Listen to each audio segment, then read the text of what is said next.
गुज़िश्ता रोज के मैच के दौरान दरअसल वसीम अकरम ने बाबर आजम को क्या कहा था। तफसील। कराची किंग्स के बाबर आजम और वसीम अकरम के दरमियान होने वाली गुफ्तगू की तफसीलात सामने आ गई हैं। सोशल मीडिया पर तस्वीर वायरल हुई कि वसीम अकरम ने बावंडर छोटी लाइन पर आकर बाबर आजम को खराब कारकर्दगी पर डांटा, ताहम अब स्विंग के सुल्तान खुद मैदान में आ गए हैं और वजाहत करते हुए कहा है कि इस दौरान कप्तान से बाउलर्स से मुताल्लिक गुफ्तगू हुई।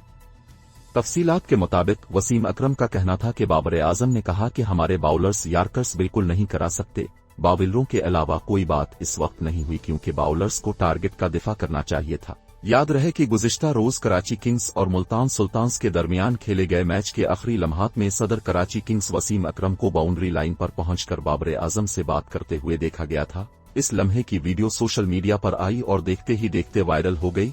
कराची किंग्स को गुज़िश्ता रोज के मैच में मुल्तान सुल्तान्स के हाथों 7 विकेटों से शिकस्त का सामना करना पड़ा था और ये उनकी मुसलसल अटेओ हार थी।